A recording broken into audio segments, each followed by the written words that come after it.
So thank you everyone for spending a part of your Memorial Day weekend with me and with Baruch Spinoza.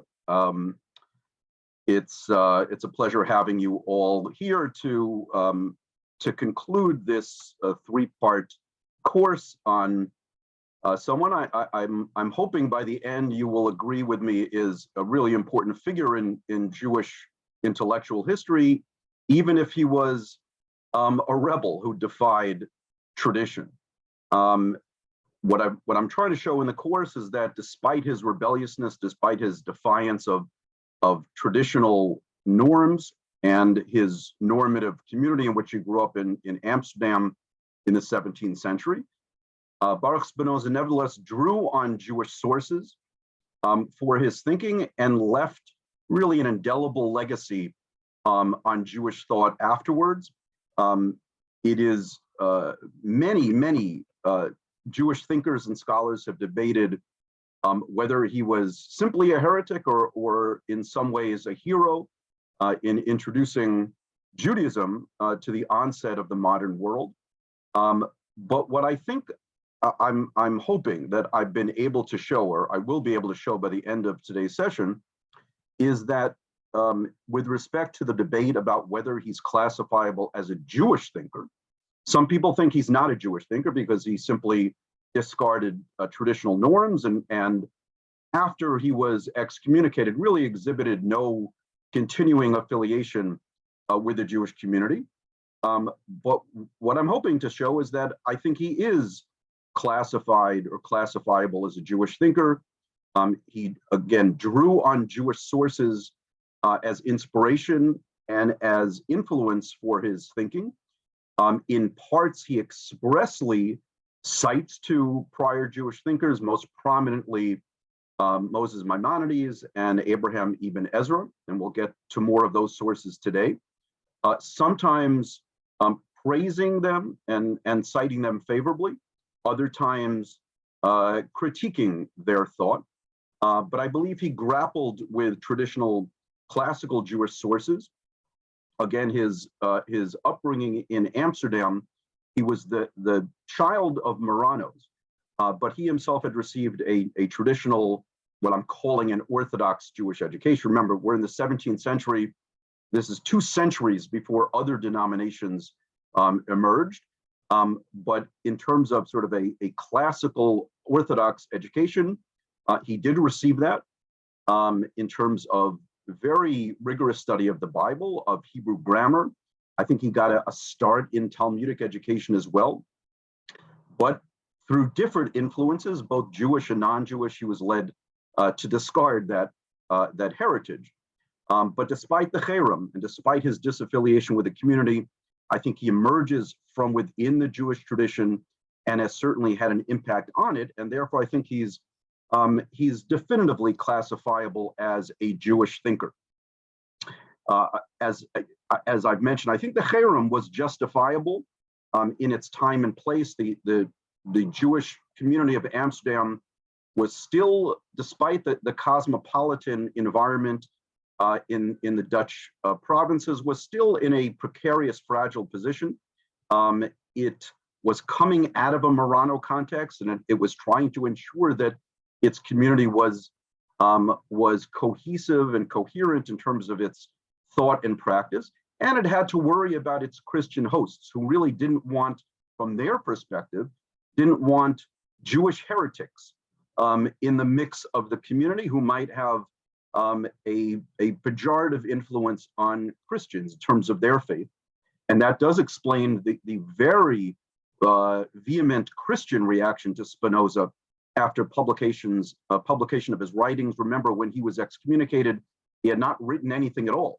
Although the Jewish community seems to have anticipated that he would, because the cherem includes a ban on any interaction with his writings. But once he published anonymously, but his identity became known because he became very well known in non-Jewish philosophic circles. So both the Jewish and the Christian communities reacted very vociferously to his radical thinking. We saw last week, I tried to show the Jewish roots of his biblical criticism. I think it is fair to describe or identify Spinoza as the father of modern biblical criticism.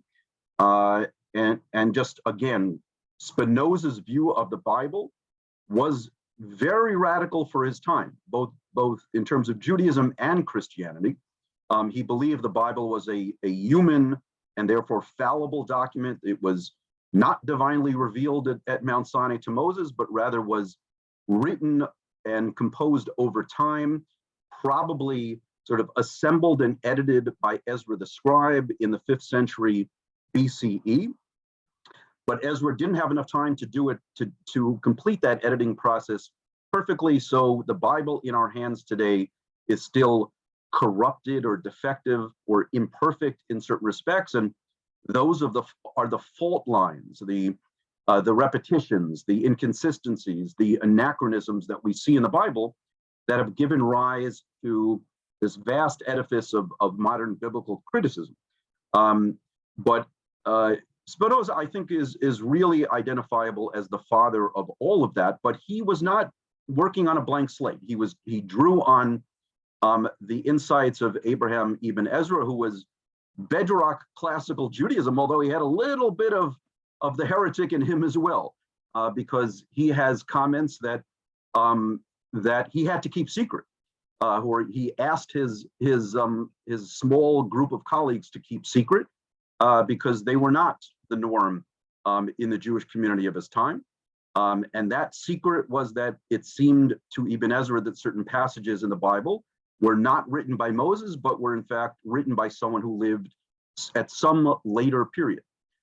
That is the insight that Spinoza drew on and that Spinoza expanded upon in saying, in fact, the entire Bible was not written by Moses, but he thought that the Hebrew language and various, again, what I'm referring to as fault lines in the text indicated that it was composed at a much later period.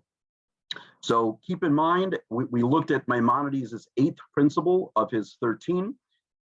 Maimonides believed that Jews should all believe at the risk of being deemed heretics if they did not, that the Torah in our hands is exactly, in all respects, 100% the same as that revealed to Moses at Mount Sinai.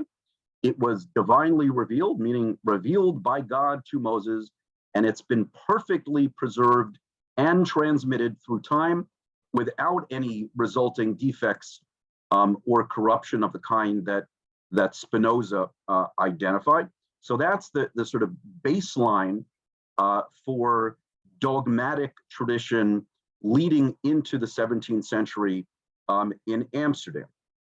That is the traditional baseline or default from which Spinoza radically departed. Okay, so we looked at the Jewish roots of Spinoza's biblical criticism last week. I'm going to start this session by looking at his Jewish legacy, the way in which I believe he has affected biblical criticism specifically for observant Jews. There's no question that he has impacted the broader secular world in terms of biblical criticism, the documentary hypothesis. I'm not really going to go into all that, and it's really less of my interest in terms of his massive impact on biblical criticism in sort of the secular world. What I'm particularly interested in is his impact on those Jews who still care about Jewish legal practice, about halakha, about Jewish commitments, dedication to their Jewish community, but find a need to grapple with the insights of Baruch Spinoza, the insights of what they think are valid insights of modern biblical criticism. So that's my focus on Spinoza's legacy in the traditional observant Jewish world. Many or most Orthodox Jews are not Spinoza fans, or they are just ignorant of Spinoza. But I believe that there's a growing number of observant Jews who are addressing and grappling with biblical criticism in ways that are traceable to Baruch Spinoza, who again, I think was building on the insights of Abraham Ibn Ezra. So with that framework, I'm going to share my screen. I'm hoping you'll be able to see it.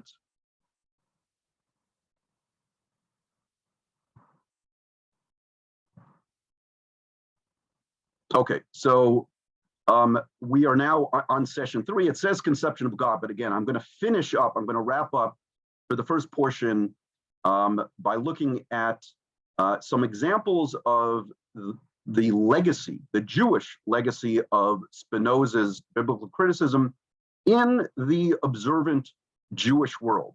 Again, a lot of people have, there are those Jews who have built on Spinoza by abandoning tradition. That's a whole separate, very large topic, but my particular focus is on Jews at the intersection of Spinoza's biblical criticism and traditional commitments to halakha.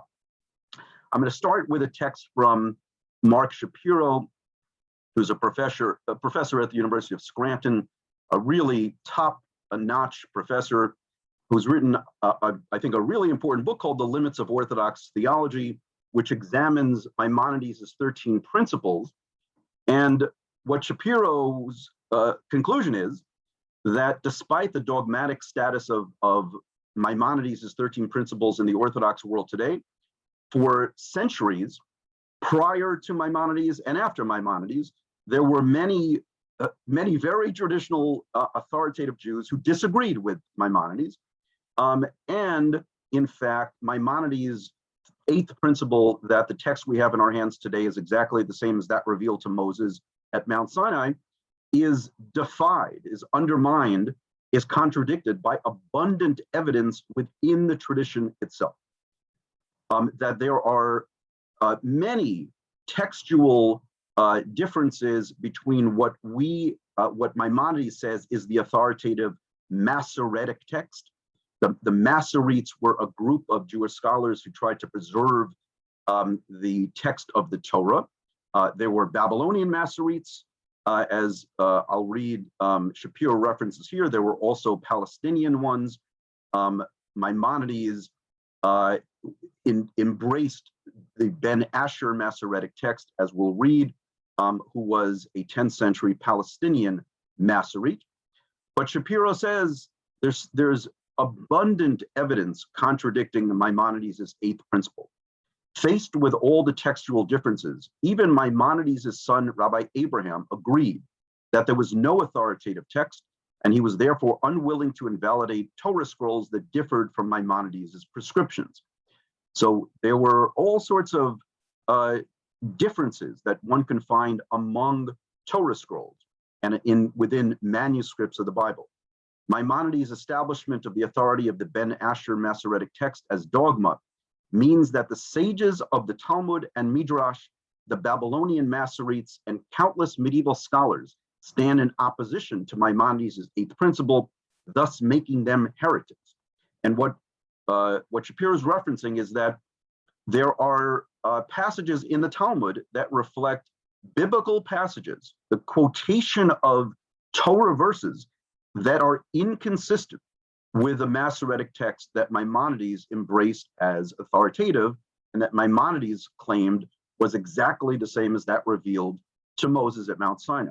So there are passages in the Talmud that are very problematic because they quote verses in the Bible that seem to be different from the version that Maimonides embraced.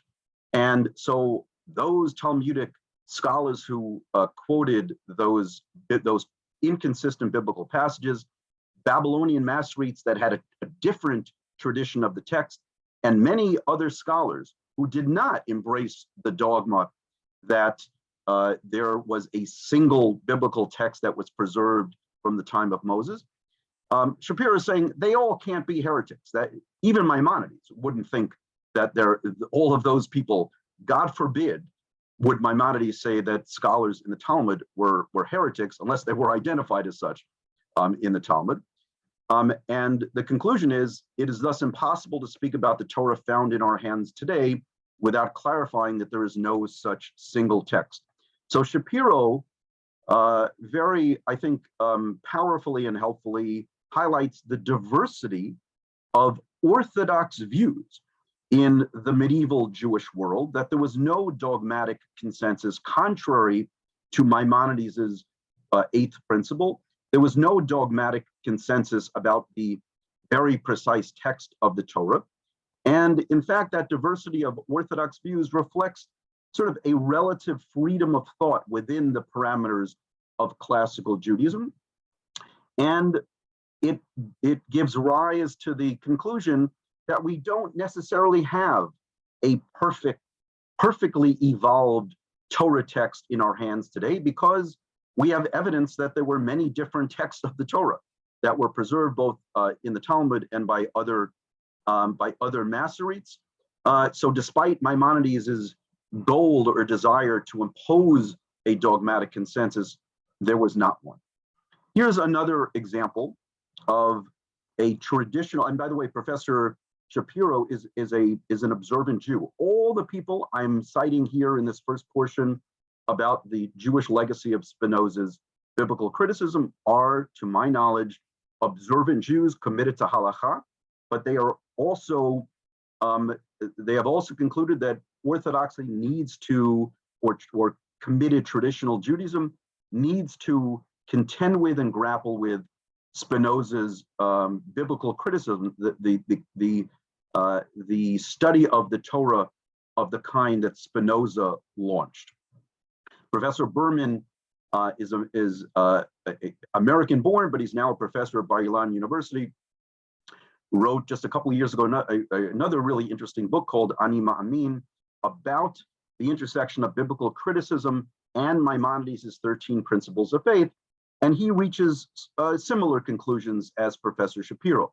He writes, as early as the period of the Baalei Tosafot, those were medieval Ashkenazic Talmudic commentators who were generally of the school of Rashi in the 12th century, our sages realized that an error had fallen into the transmission of the text of the Tanakh, including the text of the Torah. And by the way, here I typed this in and I wrote the noticed. I meant to write they noticed. So here, I just noticed this last night as I was preparing for this session.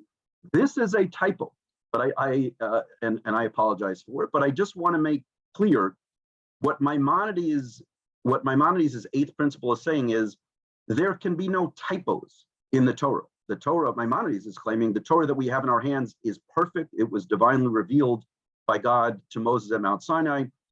That conception can't accommodate the notion of mistakes or typos or discrepancies textually in the Torah. So I meant to write, the typo of this kind is simply intolerable within that classical tradition of the divinity and perfection of the Torah.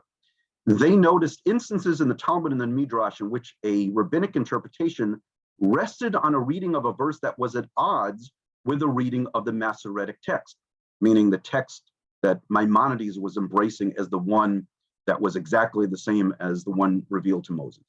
The text of the Torah found in our Torah scroll. In some cases, sages of the Talmud derived halachot, derived Jewish laws on the basis of these variant readings. Now, I want to try to emphasize how problematic this is to traditional Jews. This means that in the Talmud, there are cases in which a biblical verse is quoted in a different manner. The quotation is actually different than the verse that we have in the Bible and our Torah scrolls, and they would derive Jewish law on the basis of those readings, which differed from the version that we have in our hands. For traditional Jews who take Jewish law very seriously, that really is a huge problem. And here's an example. He gives many examples, Professor Berman, but here's one. The Talmud states that the word totafot, totafot refers in traditional Judaism to the tefillin of the head, and it means some sort of symbol. That's probably the literal meaning, a symbol on the forehead, but it's come to mean the box of tefillin on our forehead. That word totafot appears 3 times in the Torah, twice spelled defectively, which means without a vav, and once with a Vav. A Vav is the sixth letter of the Hebrew alphabet. So from this, Rabbi Ishmael in the Talmud determines, as a matter of Jewish law, and the presumption is that our halacha, our Jewish law, accords with God's purpose, with God's plan for us. This is not at all. It's the opposite of a trivial matter. This is everything to traditional Jews. Rabbi Ishmael determines the number of biblical passages to be contained in our tefillin on the basis of the precise reading of totafot in the Bible. He reasons that the occurrences spelled without the vav could be read consonantly as singular forms and thus count for one section apiece. He means that the number of biblical passages, the little pieces of parchment that are going to be put in the headpiece of the tefillin, the occurrence spelled with a vav can only be read as a plural form and thus counts for two sections, bringing the total to 4 sections.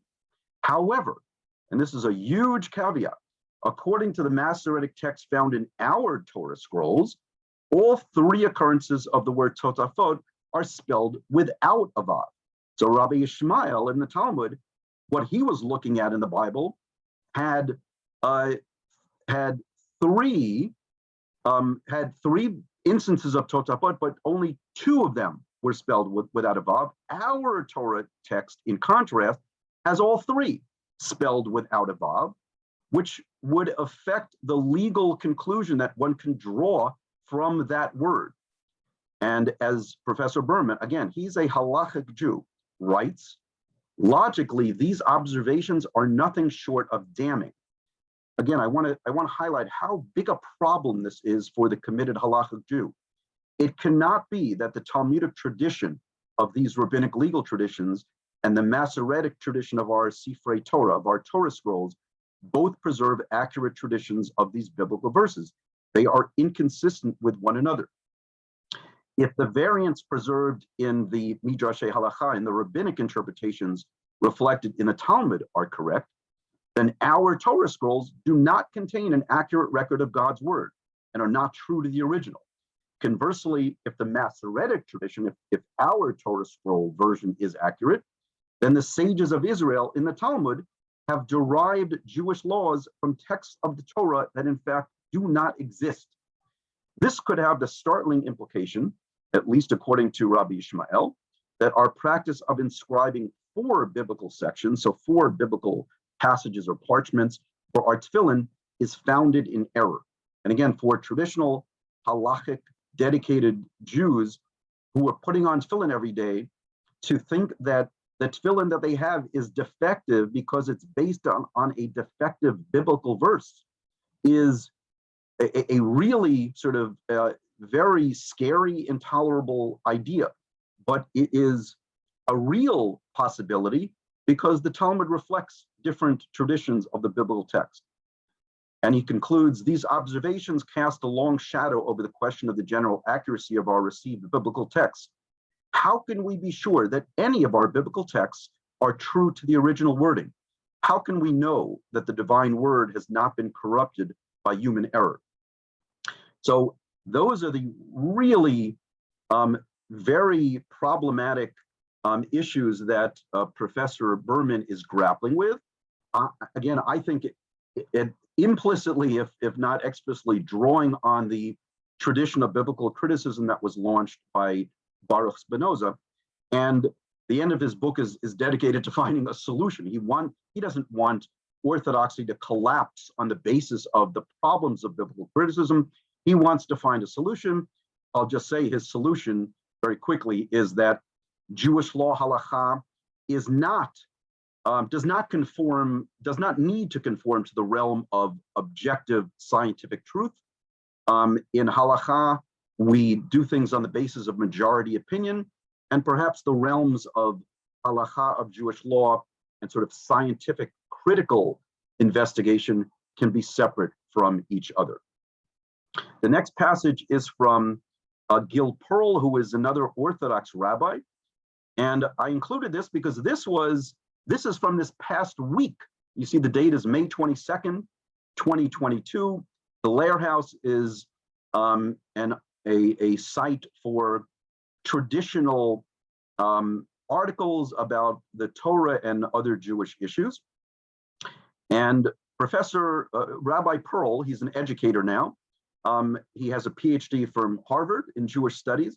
He thinks Orthodox high schools need to grapple with biblical criticism so that young Orthodox Jews are equipped to find and for themselves find solutions to these problems that exist, that the problems cannot simply be ignored. The work of academic Bible scholars, which spans the fields of archaeology, history, anthropology, sociology, literature, linguistics, law, and more, and those are many of the fields that Spinoza suggested a Bible reader needed to focus on in order to properly understand the Bible as a human literary document, can offer important insight into our sacred text that a student of only traditional Torah commentary may otherwise miss. Sometimes the value is in the questions they ask. And I've been arguing, I hope you are convinced that these are questions that Spinoza himself raised about the biblical text. Questions regarding repetitions, contradictions, changes in narrative voice, difficulties in narrative flow, thematic connections, grammatical oddities, and historical anachronism. Perhaps most prominently that last one, anachronisms, was one that Spinoza really highlighted to show that the Bible could not have been written by Moses, but it must necessarily have been written by some author living centuries later. Rabbi Pearl is saying, look, these exist, these problems in the biblical text. Orthodox Jews need to confront them. As adherents of orthodoxy, we may at times find that the answers of biblical critics are fully compatible with our Masorah, our tradition. And at other times, we may be unable to accept their solutions and will instead have to search for others of our own. But in either scenario, the bottom line is the same. There can be genuine value in the study of biblical criticism, and recognizing that fact ought to be a distinguishing feature of modern orthodoxy and the first step in any modern Orthodox student's engagement with the material. So Rabbi Pearl is recommending that modern Orthodox high schools engage with these problems of biblical criticism. It can help. His hope and his aim is not to undermine orthodoxy. Of course, he's an Orthodox educator, but he thinks it's a necessary wrestling with these important issues, starting from an early age. And simply ignoring the problems is not the solution, because it's ultimately that will be to the detriment of Orthodox Jews who grow up, confront biblical criticism in other avenues, and then have no means to properly address and wrestle with those difficult issues. The next text is from a book with which I'm intimately familiar. This is written by David Weiss Halivni. I was Professor Halivni's teaching assistant for several years during my doctoral program at Columbia, and I worked very closely with him on this book, Shot and Drosh. You see, it's from decades ago. It was published in 1991.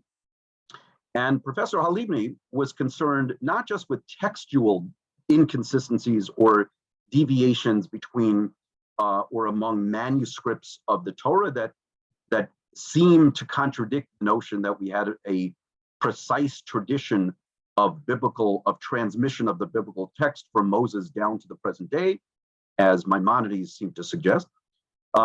Professor Halivni was and still is concerned about the dichotomy between rabbinic interpretations of the biblical text and what he deems the plain meaning. So this divide, this dichotomy between pshat, the plain meaning of the biblical text, and the drosh, the way that rabbis interpreted it, and he was focused on halachic issues, not sort of midrashic stories, but midrash halacha, the way that Jewish law was derived from legal interpretation of the Torah. The sort of prototypical example for him is the phrase ayin tachat ayin, an eye for an eye.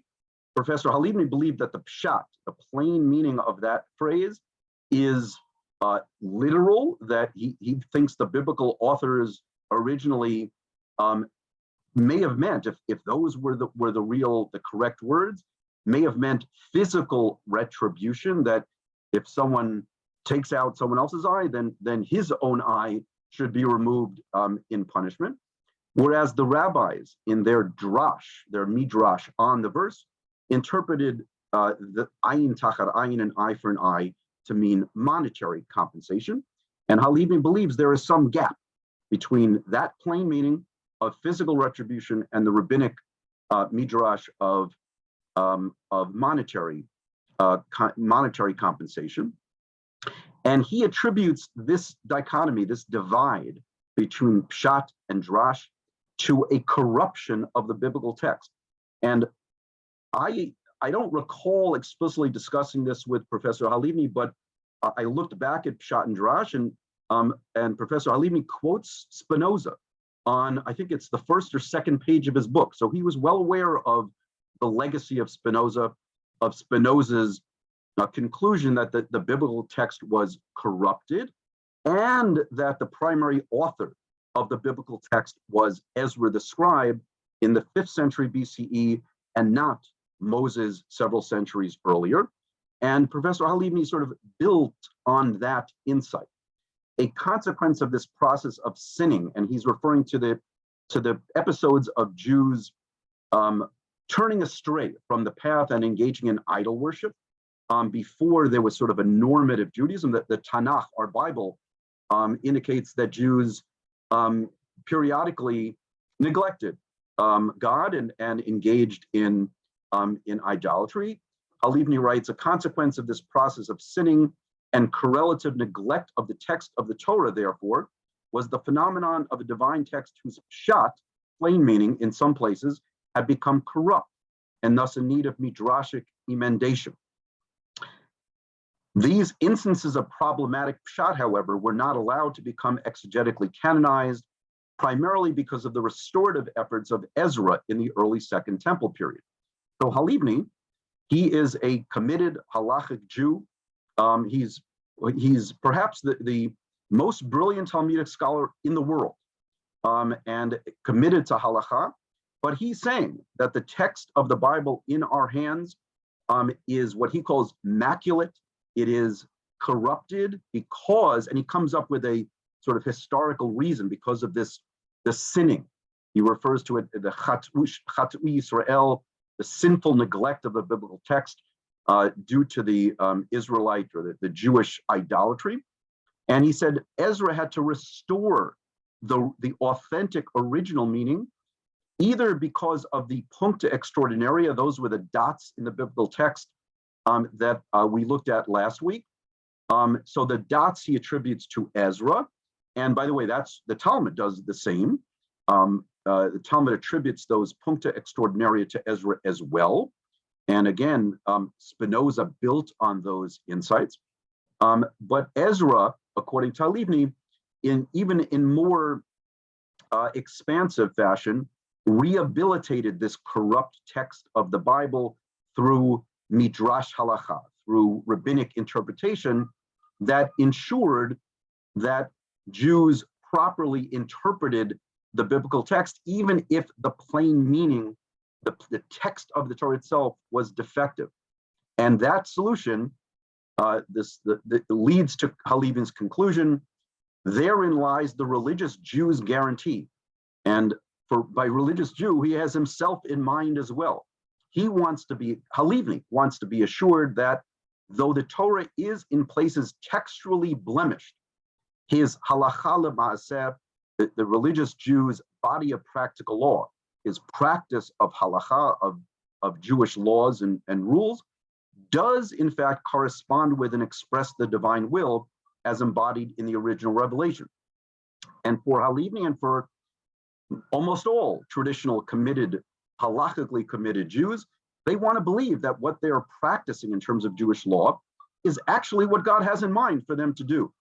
And Halevi came up with this theory that's quite expansive, but also quite radical, in saying that, yes, the biblical text itself is corrupt and defective in many ways, but thankfully Ezra came.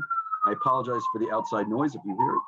But Ezra came to sort of rehabilitate and restore the text. And so our halachic tradition, we can be assured, does conform with God's will for us. I'm going to quickly wrap up this section about the legacy of Spinoza's biblical criticism by mentioning a final example. This is from Parshat Beshalach in the book of Exodus. This is the Song of the Sea from Az Yashir. And if you look closely at the Song of the Sea, it seems actually to be very little about any purported miracle of the splitting of the sea. If you just look at the text, it hardly mentions that, or it obliquely references the splitting of the sea. And the end of the poem of the song that Moses and the Israelites sang to God upon crossing the Reed Sea seems to be about other things. And what, if you look at the text, what it seems to be about is the building of the temple, or at least the existence of the temple. In your love, you lead the people you redeemed. In your strength, you guide them to your holy abode. And that's another name for the temple. You will bring them and plant them in your own mountain, the place you made to dwell in, Lord, the sanctuary, O Lord, which your hands established. The Lord will reign forever and ever. All traditional classical commentators on Az Yashir, on Shirat Hayam, acknowledge that this seems to be referring to the temple that was built centuries after the crossing of the Reed Sea. But they believe that Moses could sing about those future events via prophecy, that this was divinely revealed to him. And through his prophetic experience, he was able to imagine and talk about the Bible. Professor Baruch Schwartz, who is a professor of Bible at the Hebrew University, and again, a committed halachic Jew, says, no, if you look back at this language, you will bring them and plant them. Baruch Schwartz was a very esteemed and influential professor at Hebrew University, believes that's a bad translation, that translation is really a function of sort of traditional assumptions about the Bible, that of course it has to be talking about future events via prophecy about the temple, because the temple didn't exist in Moses' time, centuries before it was built. So it had to be in the future tense. But Professor Schwartz is saying, no, that those words really are, if you translate them correctly, are really in the past tense. And by the way, that builds on Spinoza. Spinoza himself was an expert in Hebrew grammar. He wrote a book on Hebrew grammar later in his life after the Cherem, really for a Christian audience. And Spinoza said, you have to be really expert in Hebrew grammar to properly understand the Bible. It's a literary text like any other. And to understand it, you have to understand the grammar correctly. And Professor Schwartz thinks the grammar dictates that those lines are really in the past tense. And so he concludes, the historical horizon of the hymn, the dramatic period in Israel's history that this sublime song celebrates, thus extends well beyond the time of the Exodus and the deliverance at the sea. The song indeed begins with a miraculous, terrifying annihilation of Egypt's elite forces, devoting to it a full 12 verses. But it then goes on to recount subsequent events. It telescopes the journey through the wilderness, focusing on Israel's unimpeded progress to and conquest of the land of Canaan, and it climaxes in the building of the temple on God's holy mountain, centuries after the Exodus. The victory at the sea is therefore the song's starting point, but it is not its object. And he notes here, numerous translators and quite a number of commentaries from all periods have obscured the fact that these verses are speaking about past events. If you look at the grammar correctly, he writes, those familiar with biblical Hebrew grammar and style will immediately recognize that this is impossible about talking about future events. In biblical poetry, the imperfect form of the verb very often indicates actions completed in the past. That this is the case here can be demonstrated conclusively. This is from, by the way, a website, thetorah.com, which I'm a huge fan of. If anyone wants to check it out after this class session, I think it's a great repository of articles about the Torah, and it was a website started by a group of halachically committed observant Jews who were grappling with problems associated with the biblical text. And he writes, linguistically, then there's no justification for reading the Song at the Sea as if it celebrated the miracle at the sea as an event that had just taken place and looked forward to Israel's future progress, because it refers in the past tense to events that already took place. He writes, critical scholars have taken their cue on this in similar matters from Abraham ibn Ezra, who laid down ironclad rules about validity and interpretation. And as I've tried to argue, Spinoza built on Ibn Ezra's rules and expanded them greatly. And Professor Schwartz is one who engages in that investigation of the biblical text. He doesn't mention Spinoza by name here, but I am certain that he would credit Spinoza with expanding the biblical criticism that was insightfully but sort of secretly suggested by Ibn Ezra. Spinoza laid that bare, put it out in the open for everyone to see, and therefore made public what Ibn Ezra had tried to keep secret about the non-Mosaic authorship of the Bible. And Professor Schwartz says the Song of the Sea is another example of a text in the Bible that is sort of has the problem of anachronism in it, and that we need to grapple with. Again, his aim is not to undermine traditional, orthodox views. And by the way, I'm focusing on orthodoxy here only because it's sort of a straightforward tension between normative beliefs that some traditional Jews believe within the Orthodox world, and the upshot, the inferences that can be drawn from biblical criticism. One can certainly look at conservative Judaism, scholars at JTS, but who engage in biblical criticism and come up with their own solutions to these same problems. But I've tried to focus on the tension for halakhically observant Jews that are raised by the biblical criticism that was launched by Spinoza. Okay, before we move on to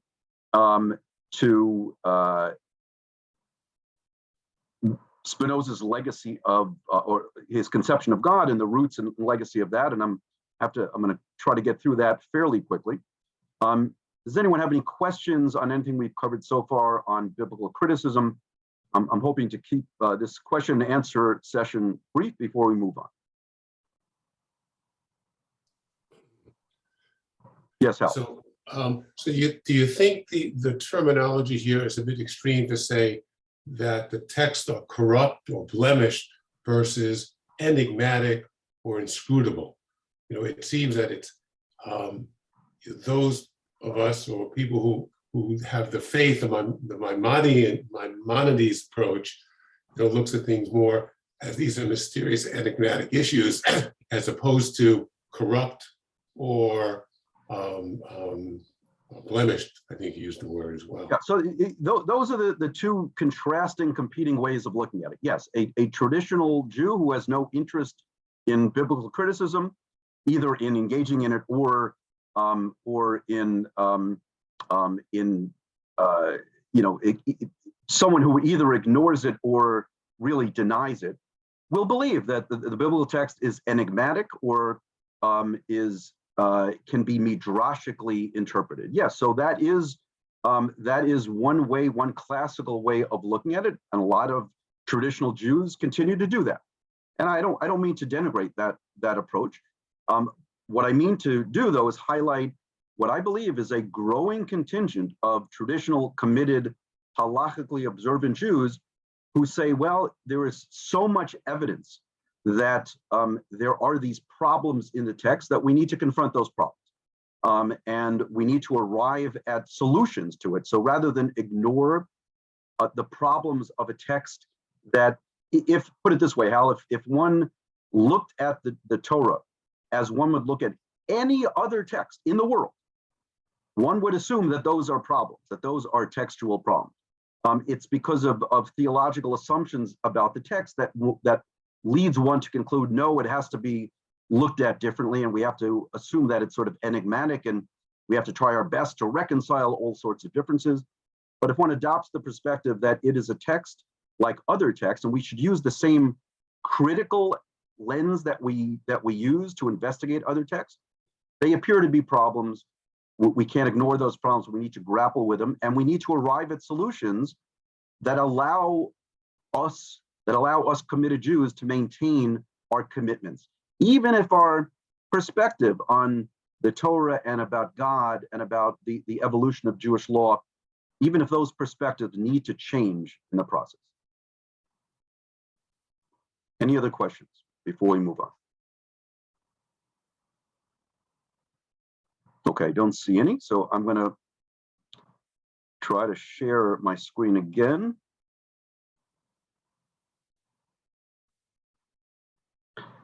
Okay, so we're moving on to Spinoza's conception of God.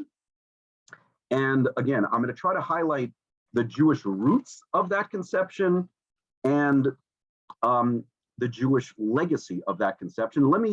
I broached it in the past session, but let me just outline what is Spinoza's radical conception of God. Again, it was radical and heretical for its time, but I'm going to try to show that it did draw on and was inspired by certain Jewish sources, and that it certainly influenced Jewish thinkers after Spinoza to rethink their Jewish theology as well.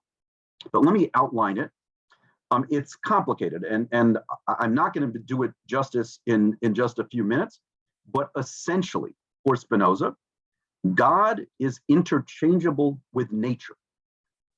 So for Spinoza, we have the universe, we have nature, and that is essentially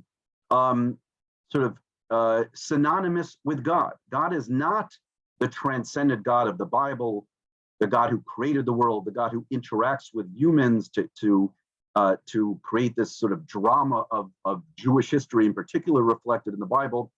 God is not does not answer prayers. God does not have an interest in Jewish or any other human concerns. God does not intervene in history to enact miracles or to actually impose any sort of divine providence on the affairs of the world. The natural order is God. So God is interchangeable with nature. That's essentially Spinoza's view of God.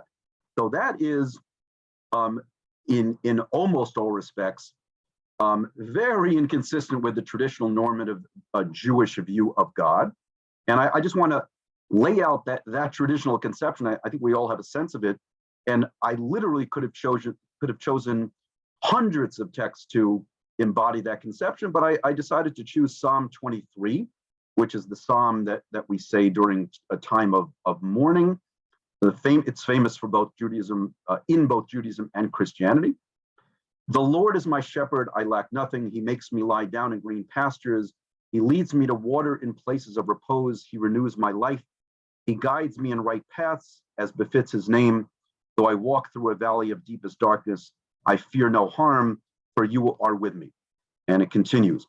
Psalm 23, I think, is really a prototypical text that is emblematic of the traditional Jewish conception of, and a biblical conception of, a God who does care, who first of all created the world. He cares about what happens in human history, and in particular in Jewish history. That biblical God is warm, is caring, is interactive, is responsive to prayer and otherwise. He's attentive to what is happening in the world, and is not removed from it. So that biblical conception of an interactive, caring, concerned, empathetic God who provides comfort to Jews, who provides solace to Jews in times of mourning, is not Spinoza's God. Again, Spinoza's God is because Spinoza's God is essentially fungible with nature, interchangeable with a natural order. God is not transcendent. God is not really above nature. As a result, Spinoza concludes that God is not involved, is not responsive, is not interactive, is not approachable, is not accessible. God does not have purposes, does not have aims, because God is essentially nature. Spinoza's famous line was in Latin, and I don't read Latin, but I think it's pronounced Deus sive natura, which means God, and usually it's translated as God, comma, or nature. So for Spinoza, you can sort of use one word or the other. You can talk about God, and what he means by that is the natural order of the universe, or you could just call it nature with a capital N, and by that he does mean God. So God and nature are really two sides of the same coin. God is an all-inclusive substance in the universe. Spinoza concludes that there are an infinite number of attributes and modes of God, which give rise to the various material forms and creatures and intellectual, mental forms that we see in the world. So we, human beings, are, for example, a mode of this infinite divine substance. But Spinoza is highlighting the immanence of God. So God is in nature or of nature or equal to nature. God is essentially not transcendent, is not above nature. There's some debate about, I've read debate among scholars about whether Spinoza was a pantheist, meaning he believed God is in nature, whether he was really a panentheist, which means some dimension of God is a bit above nature. But in no one disagrees with the fact that Spinoza's God is not the transcendent God of the Bible who creates, who intervenes, who answers prayer. Spinoza does not appear to be an atheist. He spoke in God's language, and he seemed to really believe that the natural order was equivalent to God in the world. But again, the way traditional sectarian religions to Spinoza conceive of God is just wrong-headed and philosophically crude.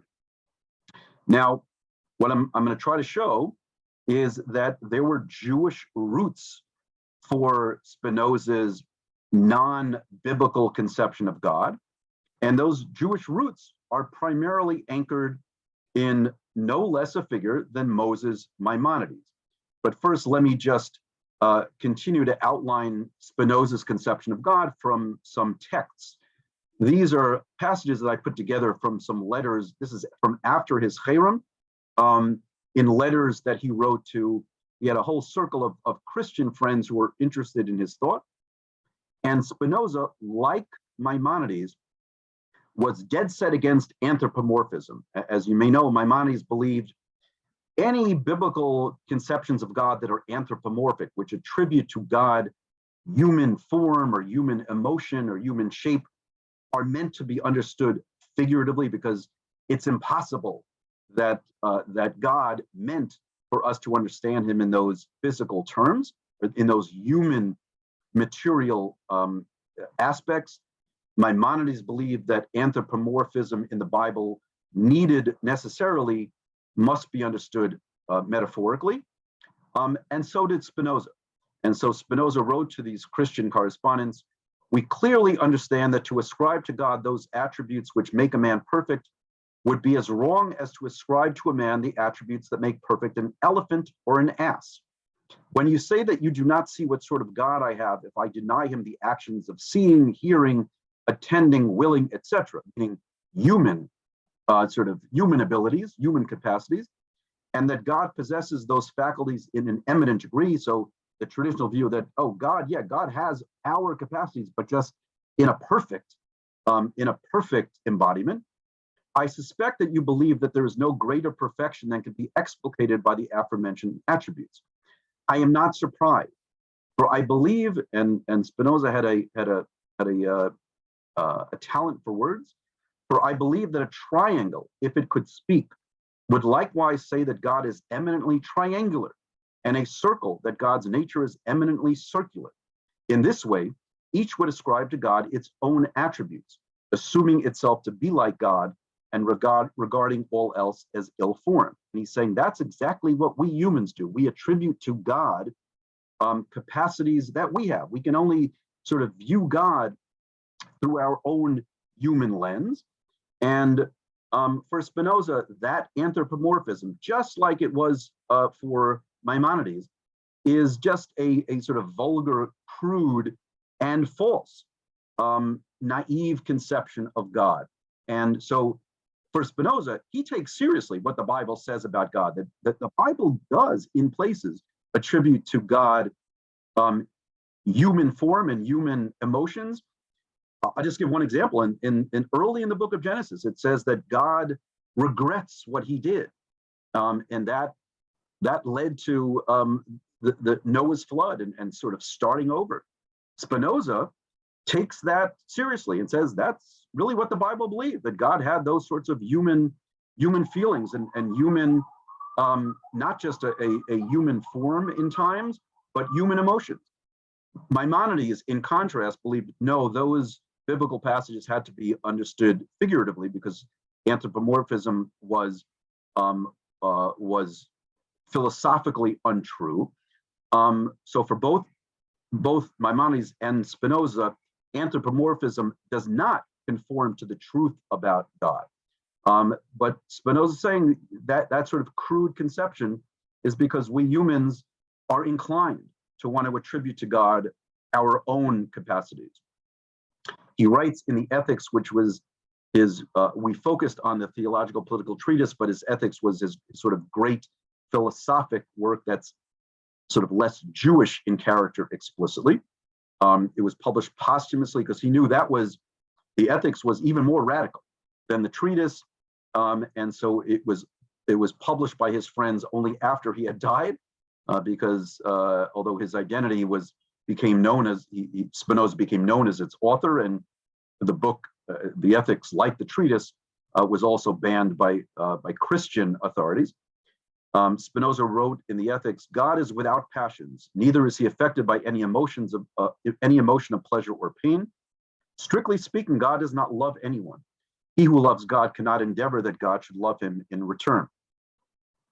In this passage, Spinoza from the treatise writes, thus they, that the masses imagine that there are two powers quite distinct from each other, the power of God and the power of nature, though the latter is determined in a definite way by God, or, as is the prevailing opinion nowadays, created by God.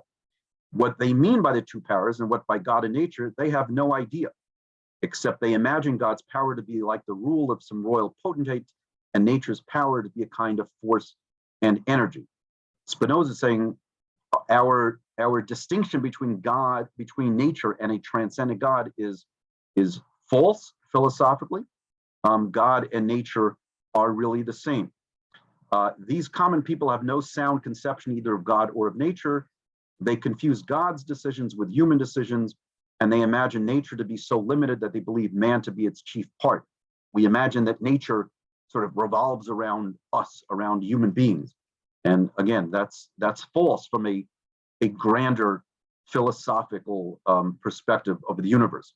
The universal laws of nature are merely God's decrees, following from the necessity and perfection of the divine nature. Spinoza was a big believer in necessary causation, that everything has sort of a necessary cause. He was not a big believer in freedom in the universe and free will, that everything, if we were able to apprehend all of the causes of everything that happens in the universe, we'd see that one thing leads necessarily to another.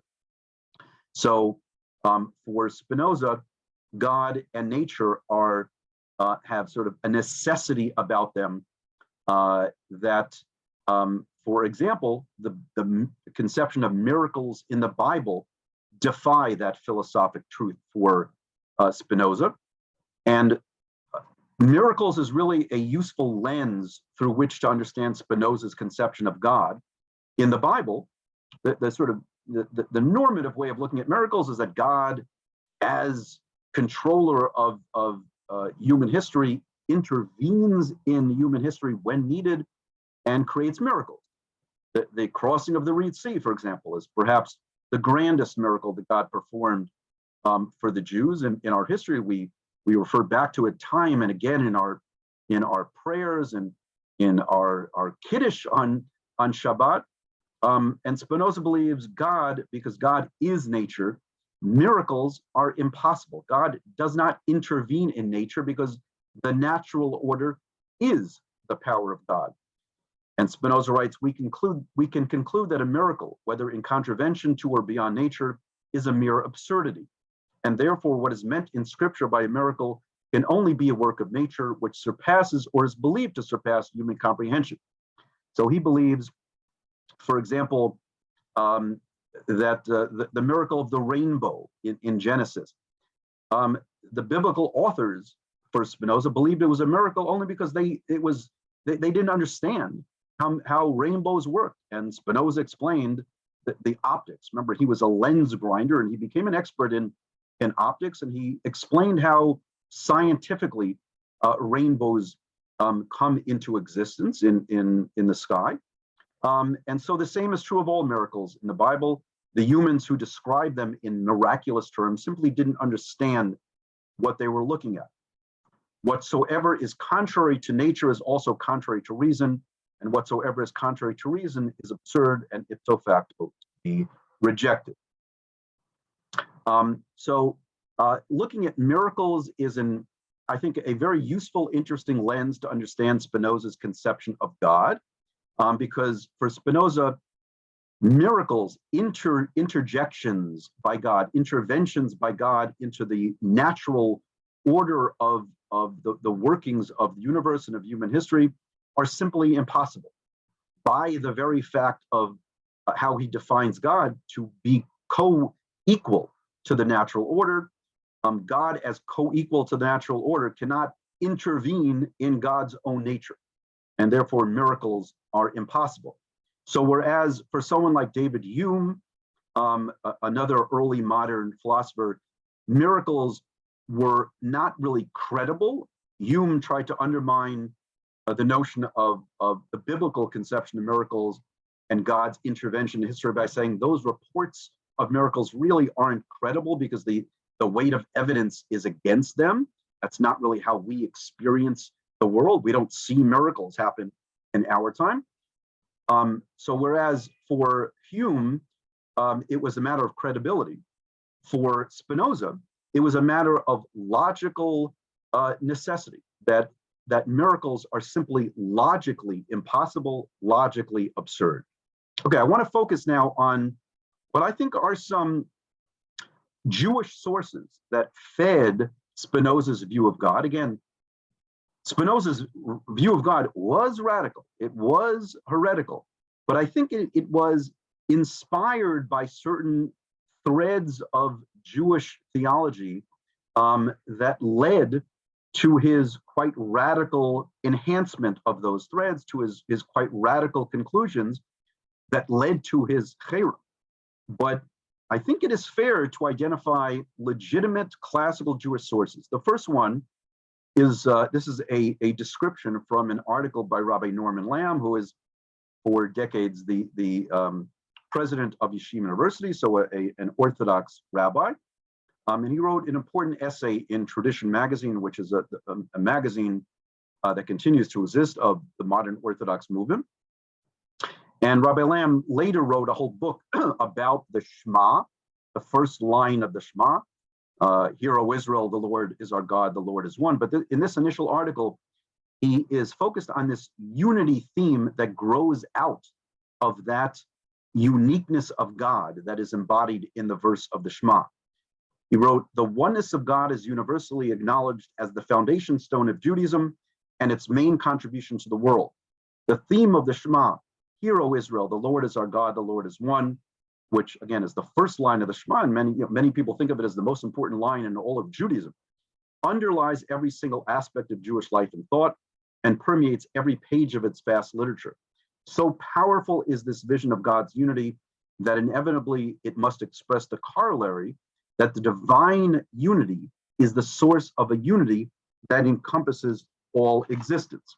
And if you think about it, Rabbi Lamb didn't mention Spinoza there, but I think it's a valid connection to make, that this notion of the grand unity of all existence, which Rabbi Lamb focused on the impact it had on Kabbalistic thought and on Hasidic thought, Spinoza also thought that there was a grand unity to all of existence. Spinoza, if nothing else, was a radical monotheist. He believed in a singularity, in a uniqueness to God, because he thought of God as the sort of single substance in all of the universe.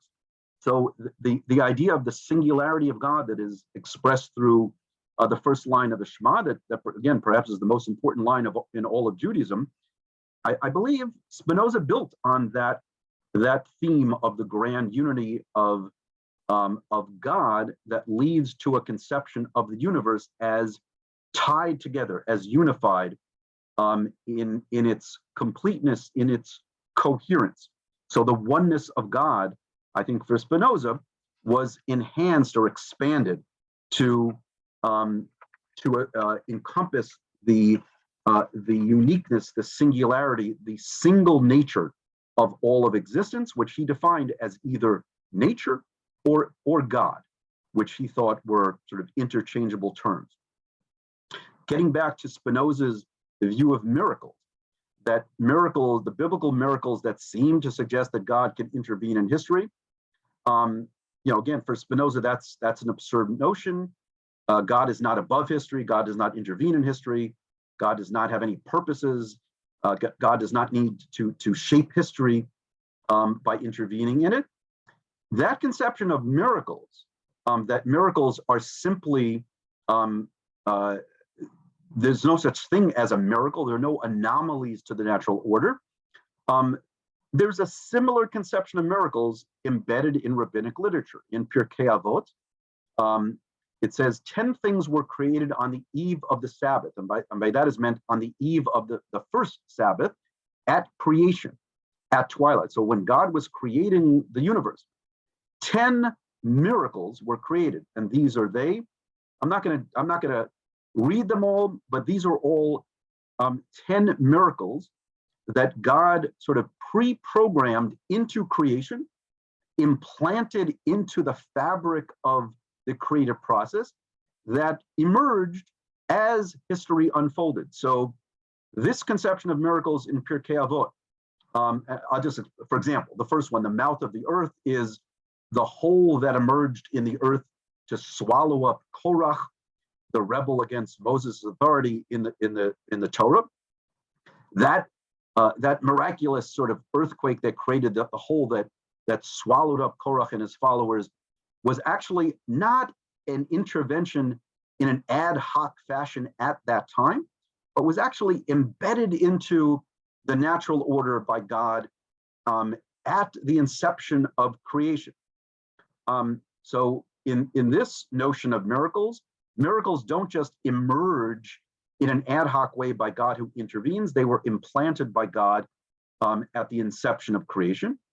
And Maimonides believed in that same conception of miracles. In his commentary on the Mishnah, he writes, all miracles that deviate from the natural course of events, whether they have already occurred or according to promise are to take place in the future, were foreordained by the divine will during the 6 days of creation, nature being then so constituted that those miracles which were to happen really did afterward take place. Then, when such an occurrence happens at its proper time, it may have been regarded as an absolute innovation, when in reality, it was not. So for Maimonides, who formalizes that conception in Pirkei Avot, in philosophical terms centuries later, Maimonides also believed that miracles were not ad hoc interventions, but were rather pre-programmed implants into the natural order. So as a result, one can view Maimonides' conception of miracles and therefore his conception of God as God not necessarily acting in an ad hoc way, but God acting through the natural order. That miracles are not really anomalies in nature; they are part of the natural order. And I think that Spinoza built on that conception of the miraculous as non-intervention episodes, but sort of part of the natural order that both Pirkei Avot and the Rambam, Maimonides, also highlighted. Maimonides continues, and I think this is a further Jewish root, a Jewish influence on Spinoza's, quite radical conception of God. In the Guide of the Perplexed, Maimonides wrote, "The works of God are most perfect, and with regard to them, there's no possibility of any excess or deficiency. Accordingly, they are of necessity permanently established as they are, but there is no possibility of something calling for a change in them." So for Maimonides, just like for Spinoza, nature, the natural order is perfect. Maimonides believed, as he wrote in the Guide, which again is his intended audience was really the intellectual elite, but we should all strive to become effectively philosophers and scientists, and we should study the natural order. That's our best means of communing and communing with and understanding God. The natural order is the vehicle through which we can interact with God. And that notion also affected Maimonides' view of divine providence, the providence meaning God's relationship, interaction with the world. He wrote in the Guide, "For I do not by any means believe that this particular leaf has fallen because of a providence watching over it, nor that the spider has devoured this fly because God has now decreed and willed something concerning individual creatures. I believe that providence, meaning divine providence with respect to human beings, is consequent upon the intellect and attached to it. For providence can only come from an intelligent being, from one who is an intellect," he's referring to God, "perfect with a supreme perfection, than which there is no higher. Accordingly, everyone with whom something of this overflow is united will be reached by providence to the extent to which he is reached by the intellect." So for Maimonides, God doesn't necessarily have a hand in daily affairs. Divine providence is our striving intellectually to be connected to the divine intellect, and in that overflow, we can interact with God. That has some resonance in Spinoza's later view of God as interchangeable with the natural order. And Maimonides writes in the Mishneh Torah, what is the way to love and fear God? And if you've been a student of my classes in prior years, I think it was just a couple of years ago that I taught a class about the notions of loving and fearing God. Those are the classical ways that we can best have a relationship with God. Maimonides writes, what's the best way to do that? When a person contemplates God's wondrous and great works and creatures, and from them obtains a glimpse of God's infinite and incomparable wisdom, that person will immediately love and praise and extol God and experience an exceeding desire to know the great God. So for Maimonides, the best way to have a high quality relationship with God is to investigate and understand the natural order, because the works of God are best embodied by nature. So again, Maimonides believed that the highest level of sort of prophecy was philosophical sophistication, scientific sophistication. He believed Moses, as the greatest of our prophets, was effectively a great philosopher and one of great scientific insight as well. But the best way to approach God is through investigating nature. That was also Spinoza's view of the best way to interact with God, was through nature, because God was effectively the other side of the same coin. Finally, a final sort of building block of the Jewish roots of Spinoza's view. I came across this passage from Moshe Idel, who is one of the great scholars of Kabbalah in the world at Hebrew University. And he wrote an article about Spinoza's famous phrase, Deus sive natura, God, comma, or nature. And Idel believes that Spinoza actually derived that equation, that God is equal to nature, from classical Jewish sources that started with Maimonides, then went into the hands of Kabbalistic followers of Maimonides. Many Jews think that there's a division, a divide between Maimonides and Kabbalah, but there were actually many Kabbalistically inclined Jews who were also followers of Maimonides. And so Idel, based on very rigorous historical research, believes that there is a line that goes from and joins Maimonides, Kabbalists, and Spinoza. The Kabbalistic thinking could have been brought to Spinoza's attention. One of the three rabbis in the Amsterdam community was an expert in Kabbalah, and he was one of Spinoza's teachers and could have introduced Spinoza to this idea.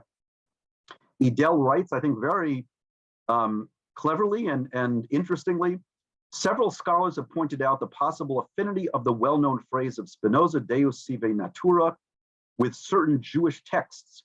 Some have also indicated that Jewish mystical sources were the source of Spinoza's idea, specifically the gematria. Gematria is you attribute numerical values to each letter of the Hebrew alphabet. And there was a tradition that the words Elohim, which is a name of God, Aleph, Lamed, Hey, Yud, Mem, and Ha, Teva, the nature, Hey, Tet, Vet, Ayin, those two things, so Elohim, a name of God, and Ha, Teva, meaning nature, have the same numerical value of 86, and that's a long-standing, often in Kabbalistic context, but not purely those. That tradition of using gematria to make connections between words or ideas, Idel thinks that may have influenced Spinoza. I shall attempt, and he does this in this fascinating article, I shall attempt to trace the line of development from Maimonides to the Kabbalistic sources that may have been before the eyes of Spinoza. My major concern will be to show how Maimonides was understood by his Kabbalistic followers in order to propose the first detailed description of the history of the gematria, Elohim equals Hateva, which Idel believes may have led Spinoza to make a similar, more expansive equation, Deus sive natura, the equation between God and nature, or between God and the natural order, which was deemed by Spinoza's contemporaries as quite radical in nature. But what I hope I've shown is that there were Jewish roots, valid classical Jewish roots of that radical conception of God that Spinoza espoused, and that led to first his cherem and then the banning of his writings by Christian ecclesiastical authorities. And this is just the sort of wrap up a passage from Spinoza from his treatise, knowing that all things are determined and ordained by God, and that the workings of nature follow from God's essence, while the laws of nature are God's eternal decrees and volitions, we must unreservedly conclude that we get to know God and God's will best as we gain better knowledge of natural phenomena and understand more clearly how they depend on their first cause and how they operate in accordance with nature's eternal laws. And he concludes by saying, you can't learn that from miracles that you conceive of in interventionist terms. From miracles, we cannot gain knowledge of God or of his existence and providence. These can be far better inferred from nature's fixed and immutable order. So we can best understand and have a relationship with God through studying nature. And again, that's really what Maimonides believed, and it builds on classical Jewish roots starting in Pirkei Avot, going through Maimonides and perhaps even some Kabbalistic sources about the unity of the universe. And even though Spinoza reached quite radical conclusions, I believe they had roots in classical Jewish sources. Let me wrap up, and I'll leave a few minutes for questions. I want to wrap up with two, I think, very useful, insightful summaries of the legacy of Spinoza broadly. So this is a summary about both his biblical criticism and his conception of God. And I've referenced the fact that whole books, there's a whole literature about the reception of Spinoza in the world, not just in both Jewish thought and beyond, in the secular philosophical world. So there are dozens and dozens of books about Spinoza's thought itself, but there also is a quite considerable literature about how people have received the thought of Spinoza, how they've taken him as either hero or heretic. And if you trace his impact in the Jewish world, all sorts of Jews of varying philosophies and commitments, from traditional halachic Jews to Zionists such as Ben Gurion we saw last week, to scientists like Albert Einstein, they've all reacted to Spinoza's thought, rejecting it in some fashion or altogether. That's one reaction to Spinoza, and other Jews have embraced his not just his conclusions, but the way he approached the study of biblical text, how he recommended that we interact with God. David Beale, who's a scholar of Jewish thought in California, has written an interesting book, Not in the Heavens, The Tradition of Jewish Secular Thought, wrote, Spinoza was no atheist, if by atheism we mean the denial of God's existence. He retained theological language for a real purpose. His God does not act on the world from the outside, yet his immanent philosophy leads, in his view, to a surer love of God than does any traditional doctrine. As unorthodox as his philosophy was, as Spinoza's philosophy was, it was nevertheless, to quote the German 18th century Romantic poet Novalis, that was how this poet was known. Novalis called Spinoza God intoxicated. So Spinoza was drunk with his obsession with God. Yet in preaching the intellectual love of God, Spinoza was translating into philosophical terms that most traditional of Jewish virtues, Ahavat Hashem, the love of God. And we saw that in Maimonides. Maimonides wrote, how do you love God best? You study nature. And that was precisely Spinoza's formula centuries after Maimonides. Spinoza revolted against the Jewish God, but nevertheless ended up close to home. For all his radical break with the past and heretical rejection of the Jewish tradition, then, Spinoza cannot be understood without reference to that Jewish tradition. He was at once the first secular Jew and the last medieval heretic. In the felicitous phrase of the great Harvard professor in the 20th century, Harry Wolfson, who was the first tenured professor of Jewish studies in America, we cannot get the full meaning of what Benedictus says, meaning what the sort of secular image of Spinoza, the philosopher, says, unless we know what has passed through the mind of Baruch. So, meaning we really have to understand the Jewish roots of Spinoza before we can understand his philosophy more broadly. Finally, my last text is from Rabbi Angel, Marc Angel, who was the rabbi of the Spanish and Portuguese synagogue right here in New York City, the She'erit Yisrael, for several decades, a prominent modern Orthodox rabbi, who wrote an interesting book called Maimonides, Spinoza and Us, Toward an Intellectually Vibrant Judaism, in which he says, look, we have to confront Spinoza. Spinoza was important enough, significant enough, rooted sufficiently in Jewish sources that we need to grapple with him. We don't have to accept all of Spinoza's conclusions. And Angel was a greater fan of Maimonides, but he spends large portions of his book grappling with the thought of Baruch Spinoza.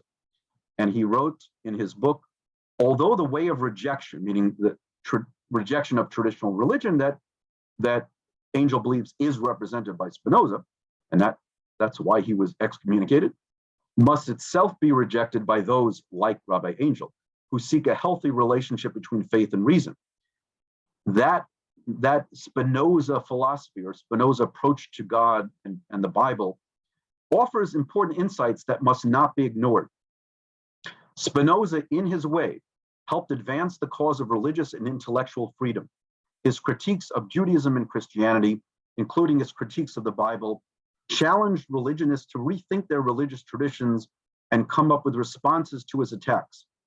Religion actually becomes healthier and more robust if it faces challenges like those posed by Baruch Spinoza. Otherwise, it can sink into self-righteous dullness. And I think this is well put. Even as a heretic, Spinoza performed a service for religion. Even as an excommunicated Jew, Spinoza performed service for Judaism. And with that, I'll just have concluding remarks that Spinoza, I think, was a gadfly, a provocateur for not only the Jews of his time, but for the Jews of our time.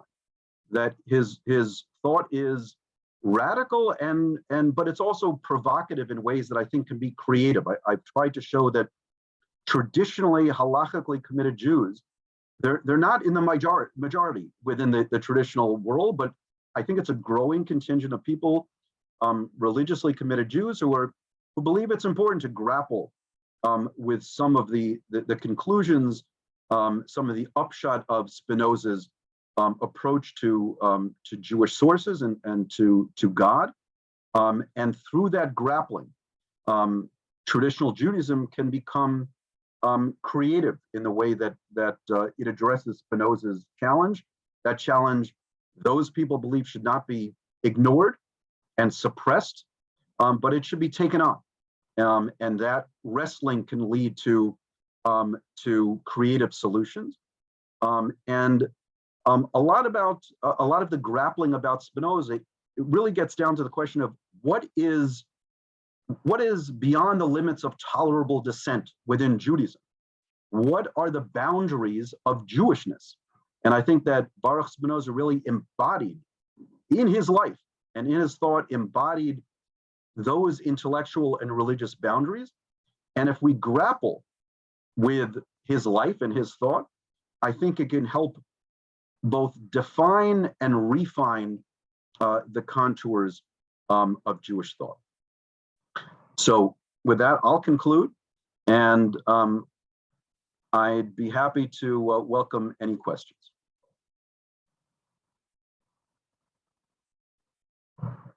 And you can just start asking. I'm not sure I can see any hands. Yes, Sam. Did Spinoza define human beings as part of nature? Yes. So I'm not an expert in his broader philosophy, but my understanding is that for him, everything in the universe, I mentioned this, are what he calls attributes or modes of the natural order. And by natural order, he means the single substance that is God. So, and there's sort of two dimensions of those attributes or modes are material form and intellectual form, space and extension, and thought. Those are the two main attributes of the natural order. And so, yes, I believe for Spinoza, in effect, we are everything in the universe, including human beings, are extensions of the natural order, and they're thereby extensions of God.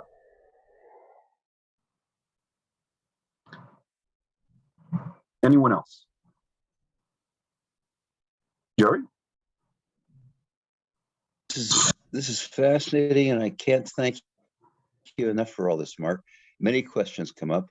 At one moment, I'm thinking like a 12-year-old and asking, on what did Moshe compose the entire text of the Torah? But I won't ask that question, of course.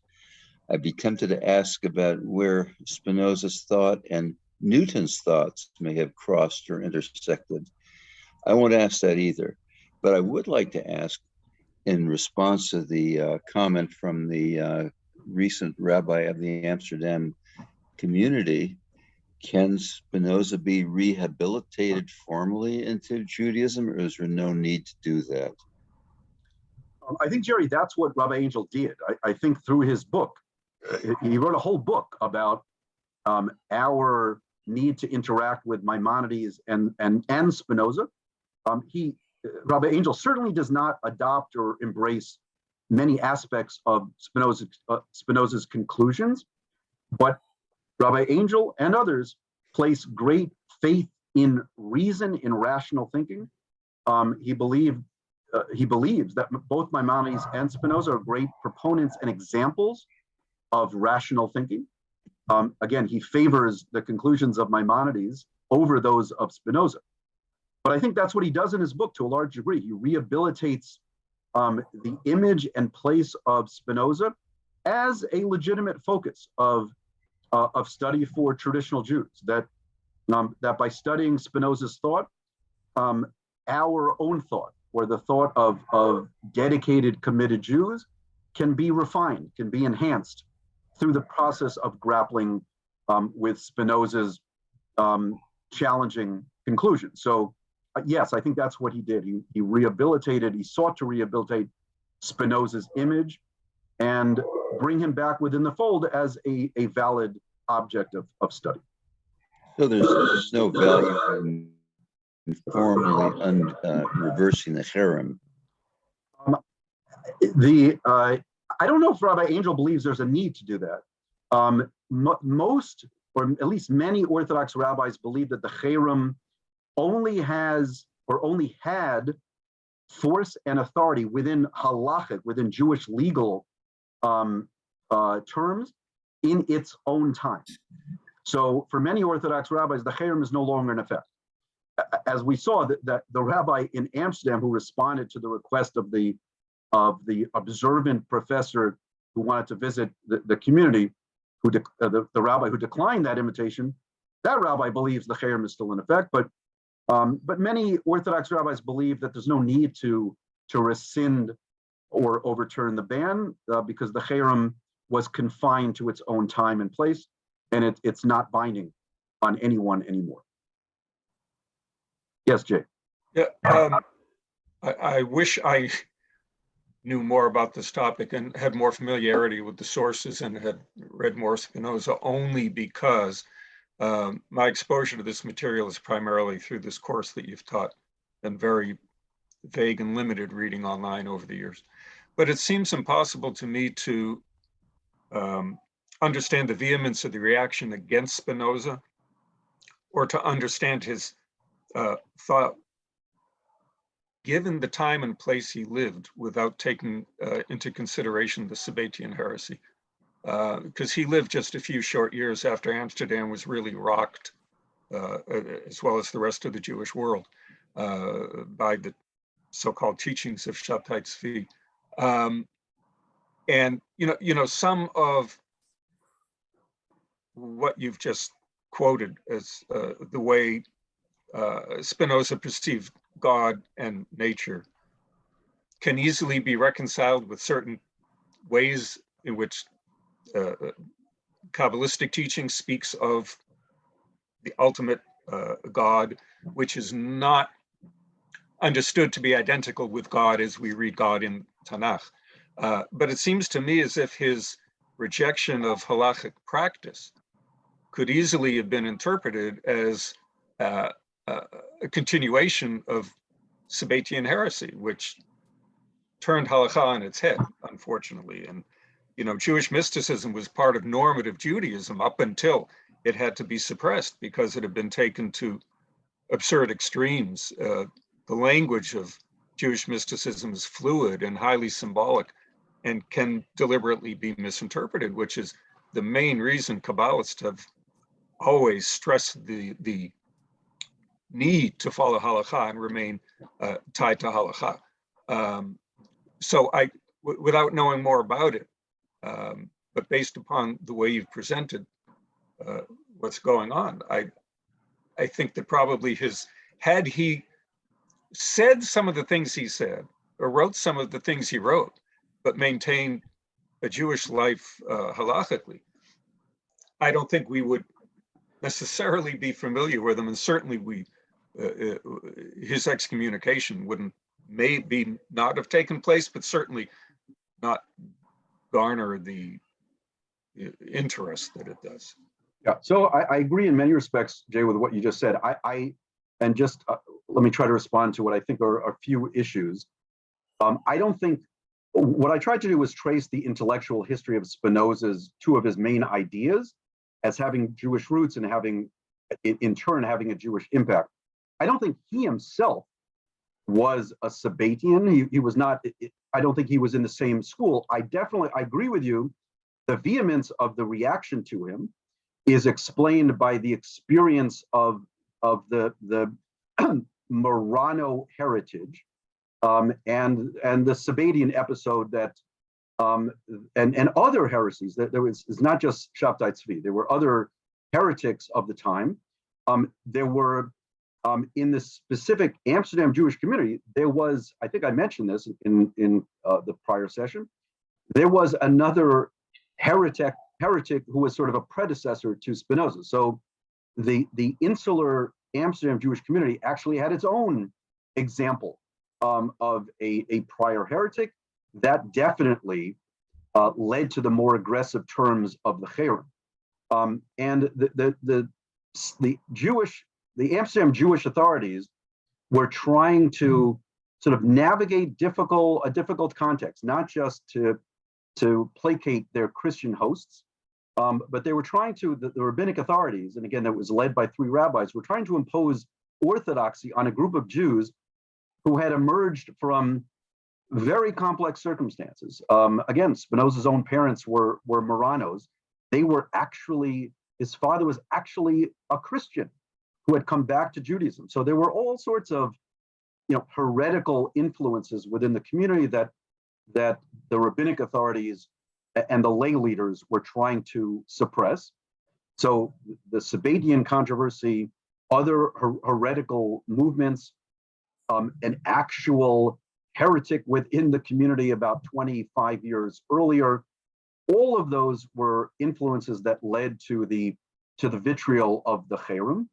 I also agree that even if Spinoza had shared his heretical views with others in the community, which apparently he did, but had continued to observe halacha and went to shul and said Kaddish for his father, that some people speculate that's what he stopped doing. And that was very noticeable if he wasn't showing up in shul to say Kaddish for his father who had died. If he had just maintained his halachic practice, they would not have minded as much. It was the dangerous combination of his flouting of halachic norms and his flouting of the theological cohesiveness that these rabbinic authorities were trying to establish within this still fragile community that led to the vitriol of the Cherem. Again, it was the most vitriolic ever, and that Amsterdam rabbi thinks it's still in place. There has been debate about the Kabbalistic influence on Spinoza. I included a passage from Moshe Dell that says there was likely some Kabbalistic influence. Most scholars have concluded that even if there had been some Kabbalistic influence, and there definitely seemed to be some correlations between Spinoza's theological conclusions and some Kabbalistic perspectives. Most scholars have concluded that the larger influence was of medieval rationalist philosophy, Maimonides, Crescus, so that Spinoza was coming, and Ibn Ezra was coming more out of that tradition than a Kabbalistic tradition. But I think it was that sort of confluence of sources and influences that led to some of his original radical conclusions. Yeah, I wasn't suggesting that he was consciously a Sabbatian, and I don't believe he was. But because Sabbatianism sort of mandated that the rejection of the inversion of halakha was a way to serve God, in effect. That one could, if he was espousing views that in any way were consistent with the way certain Kabbalistic teachings would be articulated, and couple that with rejecting halakhic practice. Others could have thought that that was what he was. No, I understand. So I think there's sensitivity to all sorts of heretical currents in their time led to the vitriol of the Cherem, and led them to their conclusion that they really needed to punish and suppress this guy's thought. Spinoza, I think his defects in his halachic practice were just because he sort of was a lapsed Jew. I don't think he had any thought that, oh, if you don't practice halakha and you subvert the halachic domain, that leads to some greater affirmation of ultimate Jewish goals. I'm not suggesting that he would. No, I'm not suggesting that at all. I agree with you. For whatever reason, he clearly wasn't interested in following any of, it seems, the dictates of typical halachic practice. I'm not suggesting he thought he was serving an ultimate goal by doing so. I'm saying that in Sabbatianism, that would have been the case. So he, given the time he lived and the place he lived, I think the rabbis were sensitive to the fact that others could have thought he was trying to continue that teaching, and they would never have mentioned Shabtai Tzvi and the Cherem. And they never would have been explicit in saying, in mentioning that at all. So yeah, I agree. I from what I've read, there's not been much focus on Sabbatian influences on the rabbinic authorities' approach to dealing with Spinoza, but I agree that and again, that was not a singular heretical movement in that Jewish period, that those heretical currents were around, and the rabbinic authorities thought they needed to suppress them. So I've said that I think the Cherem was justifiable in its time and place. I think it was a valid, legitimate reaction to Spinoza's thought, but that doesn't mean that Spinoza did not have Jewish roots, and that Spinoza should not be confronted or dealt with by Jews of our time as well. Yes, is that Sheila? Yes. Marc, thank you for the excellent job of explaining the historical background of the reaction to Spinoza, and I think you made a very strong case for the position that you laid out.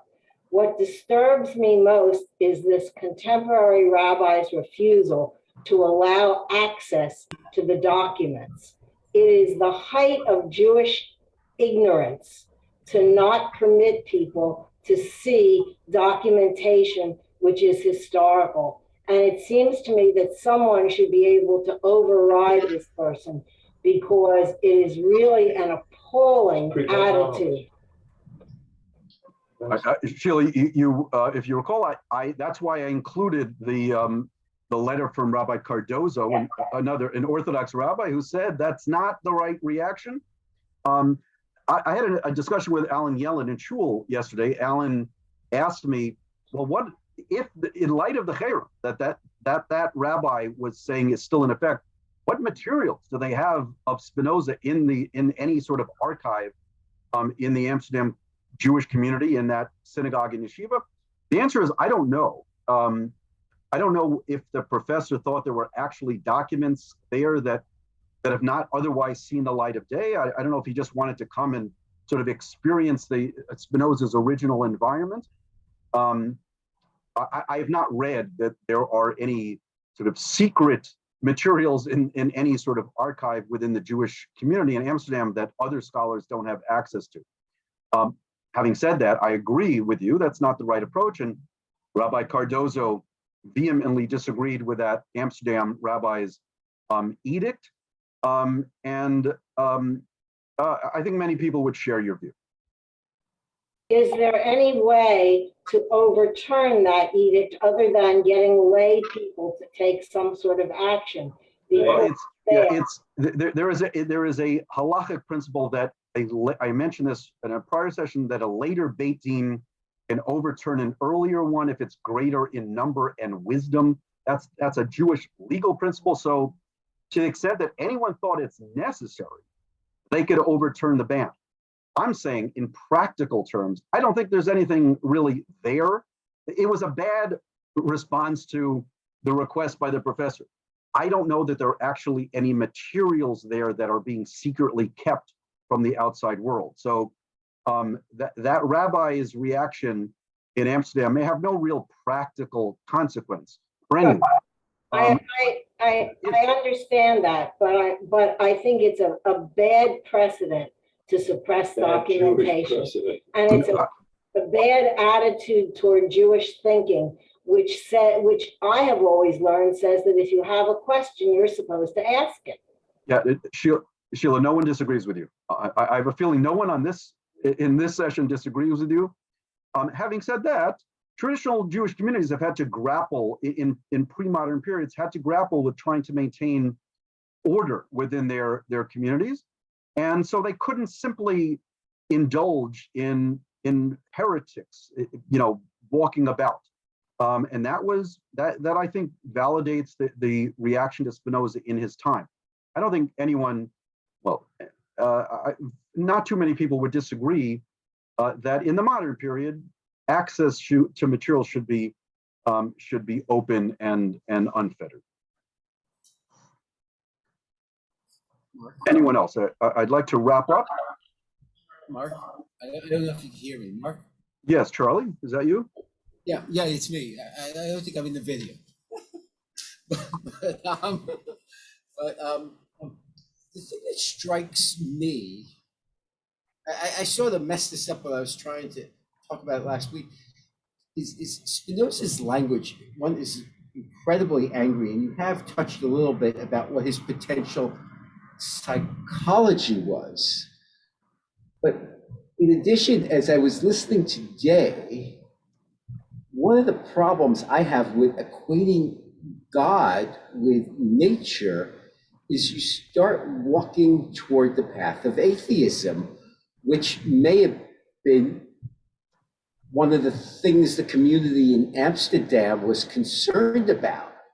To question the text of Torah, we do that all the time. That's like when you were talking about the tefillin and the inaccuracies of the terms that got us to where tefillin is. Tefillin came out many, many years after the temple. And while all that text was in our hands, there's opportunity for error from the original text, or maybe the original text was that way and required us to think. But one of the things Spinoza, I think, was doing, or I feel he was doing, is he was taking Judaism, particularly Orthodox Judaism. I don't want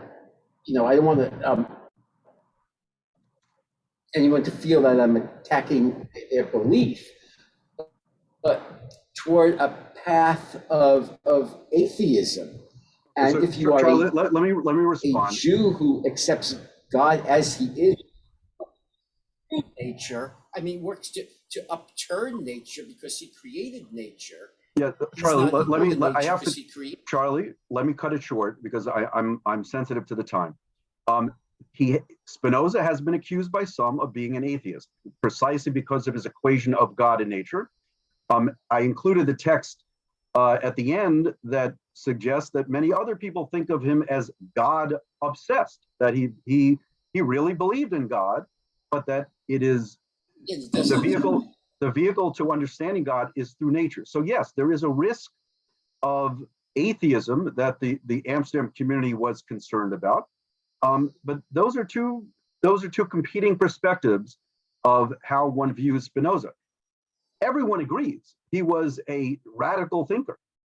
He was not an orthodox thinker. He was original, he was innovative, and many deemed his thought dangerous. And some subset of those people believe he was an atheist. Others believe he was radical and innovative and believe that he was God obsessed. So those are two different ways of thinking of it. But at bottom, no one disagrees with the fact that his thought posed a risk to the Jewish community at the time. But again, I've tried to show that modern halakhically committed Jews are grappling with his thought in ways that are creative and constructive. Can I just say one quick thing? Yes, Annie? I would just suggest that maybe the opposite is true. I was very lucky to have been introduced to Spinoza at a very young age by a very smart little Reform religious school teacher, and I think it's why I'm not an atheist. No, I'm glad you say that, because people have reacted to Spinoza's thought in very different ways. Some have been, have rejected it as false and dangerous, and others have embraced it as interesting and inspiring. So there are many different ways to receive his thought and to react to it. What I think is important is to grapple with it. There are committed Jews who are doing that and are, I think, enhancing Judaism in the process. Okay, with that, I'm gonna stop and thank you all for joining me this year. I hope you return next year. I hope you have a wonderful rest of your holiday weekend, and come back next year for another topic. Thank you very much. Thank you. Thank you. Thank you, everyone. Yashkov. Thank you. Yashkov. Yashkov. Thank you again, Baruch Mark. Tia. Take care. Bye. The guy who talks the most wasn't here. Charlie. No, he started. Thank you, Mark.